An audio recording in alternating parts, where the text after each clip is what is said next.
We're back here with another winning lineup review. This is from last night's NBA clutch shot where D Lenny 24 from Osmo.com took himself $100,000 home. Shout out to him and all the Osmo guys for all the great things they're doing over there. I'm just going to go over his lineup, give my insights and thoughts on why these players contributed to the winning lineup. And hopefully, we can learn a little something here today that we can implement into our research to one day that we can take home attorney. Again, like always, if you guys like what I'm doing here and want to see more of these, go ahead and shoot me a subscribe. Like the video if you guys like the video. Without further ado, let's go ahead and get right into it. At the point guard spot, we have SGA. Over his last 8 games, he's been averaging 20 shot attempts and around 10 free throw attempts a game.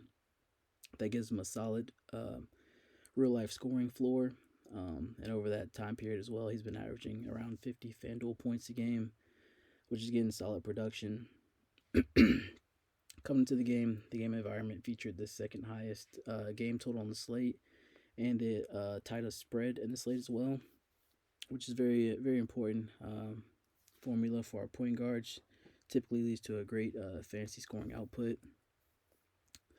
Over the past 2 games against Chicago as well, where he's played at least 30 minutes, he's been averaging at least 50 fantasy points, and he certainly kept that trend alive as well tonight, coming in with a 58.6 point game. At the second point guard spot, we have Devante Graham. It was announced that Brandon Ingram was going to be playing, so that kind of opened up some more shot attempts to go around the team. And Devante certainly took advantage of that, putting up 25 real-life points last night. Again, as we previously mentioned in later videos, when there's no Brogdon out there in Indiana, this team's a fantasy gold mine to point guards, and Devante certainly held that trend true again, putting up 40 fantasy points last night, which is certainly out of the norm for him. He's more of a 25 to 30 fantasy point guy a night, so that's certainly a trend out there in Indiana that we need to keep attention to. This is also a good GPP play, as it was a nice pivot from similar price point guards in the same area. Guys like Kobe White, Clarkson, and Kemba were pretty popular. Pivoting to a less popular guy like Graham was very smart. At our first shooting guard spot, we have Zach Levine coming into a great matchup against OKC. They've been hemorrhaging fantasy points across the board for the past couple weeks. When Zach Levine was announced that he was playing, it was also announced that DeMar DeRozan was going to be out, and that kind of that's going to boost Zach Levine's usage and his playing time.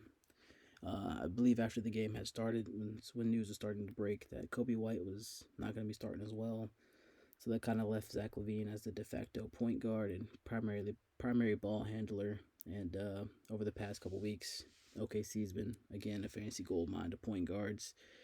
The game, just like SGA, similar game environment, second highest total, tightest spread on the slate. Again, similar to SGA, Levine came in with a great history versus the team. Over his last 4 games against OKC, he's been averaging about 50 fantasy points. Although he didn't hit the 50 fantasy point mark last night, he came pretty damn close to 47.9.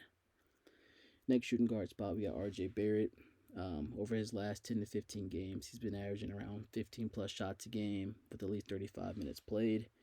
And with him coming in, I believe, at 6,400 last night, that's simply too cheap for that kind of production and that kind of playing opportunity. With like Tom Thibodeau guys, he tends to drive his starters into the ground. And on this particular Knicks team, it's R.J. Barrett and Julius Randle who play as many minutes as they can handle. So these guys are going to definitely get their shots up with that many minutes being played. Again, this is another great pivot, as there was a popular guy at 6,500, Josh Hart, became popular once it was announced that Brandon Ingram was going to be out. So just to step down $100 and play a guy like R.J. Barrett, it's very smart. Last night, R.J. could have also benefited from no Lowry marketing playing. Kind of made things a little bit easier for him on the defensive end. Also, the addition to Kemba could have helped him out. Having a true point guard that might have, set up some shots and set up some scoring opportunities could have also helped him out on the offensive end. At our first small forward spot, we have Daniel House, just a guy who's been bouncing all over the league recently. Very, very popular when he's with the Rockets, played a lot over there, but ever since then he's been kind of bouncing around the league. I believe it was about 30 to 40 minutes before that game started. It was announced that pretty much the whole Utah Jazz team was going to be out, so he was kind of left as the de facto starter there at small forward. And that proves off his playing time last night. He played 43 minutes, so basically the entire game. And with that game having the highest point total in the night, he was kind of bound to, score some points and pick up some stats to reach value.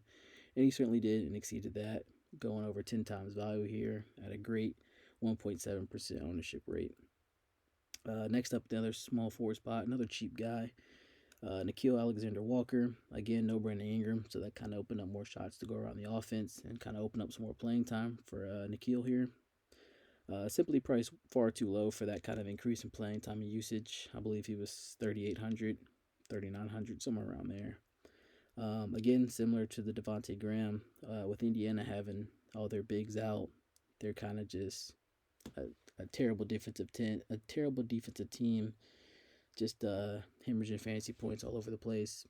Kind of saw that last time they were out here against Phoenix. They had Michael Bridges going insane. So it's definitely another trend we need to be watching out for Indiana here, as their bigs are going to be out for the next couple games. First power forward spot, we have Julius Randle. Again, kind of with RJ Barrett. Tom Thibodeau loves to run his stars into the ground. Randle's a guy who's going to come in, give you at least 30, 40, maybe 50 a night, but pretty safe floor around 30 to 40. So he was definitely the safest bet to score the most points here at power forward. So on a small slate, I mean, you kind of want that safety at a position like this. Again, there was no Jared Allen or Lowry Marketing for Cleveland last night, so that might have helped things out on the defensive end for him. Again, Mitchell Robinson might have been out or was out as well, so that might have opened up some more minutes at the 5 for him. With no Jared Allen playing, that kind of again made things a little easier for him. Next to the power forward spot, we have Kevin Love, another great GPP pivot off of the popular Evan Mobley. News broke that Jared Allen was going to be playing, so that kind of had everybody flocking to Evan Mobley and kind of leaving Kevin Love out in the back burner. But as we can see, Kevin Love was the guy who actually produced last night. He's been a great fantasy producer when given the minutes and the opportunity. I believe over his past couple games with Allen and Lowry playing, he's been kind of an under 20-minute guy. With him being out last night, he was able to touch the 24-minute mark, opening up a little bit more playing time for him, a little more opportunity to get some shots up and score some points, as he certainly did last night, being the highest scoring power forward. And lastly, we have our center here, Nikola Vucevic. Probably the greatest GPP play on this lineup. As we've seen with our previous winning lineups, the center pivot has been the best and the one that's been kind of pivotal to them winning the tournaments they've been in. As we see here at OKC, as previously mentioned, great matchup across the board, but in particular at the center position, OKC starting center Jeremiah Robinson-Earl comes in on a little shorter side for a center at 6'8". And we have Vucevic here as a 7-footer, true 7-footer. So there's definitely a disadvantage for Earl on the defensive end, on the rebounding end as well. Vucevic certainly proved that true with 26 points and 15 rebounds. Again, there was no DeMar DeRozan, so that led to a boost in usage. And Vucevic has been benefiting from the same kind of boost with Levine being out, and that's true in his game logs. He's been touching around 50 points a game ever since Levine's been out. And with DeMar out last night, that kind of just kept the trend going as well. Great pivot off of the popular Jonas Valanciunas and Whiteside. Coming into the night, they seem like the only two guys you can truly play at center. Both that late news break and DeMar not playing definitely opened up for Vucevic. He also had a great history against OKC as well. Over his past 3 games, he's been putting up at least 50 points against them. And again, like our other guys here who have great history, he was able to keep that trend alive as well, putting up 58. So that's going to conclude this right here. Drop me down a comment if you guys like this video, or want to see something changed in the future. Again, if you like what I'm doing here with these lineup reviews, go ahead and drop me a subscribe. And if you like this video, go ahead and drop me a like. Appreciate you, and see you guys again.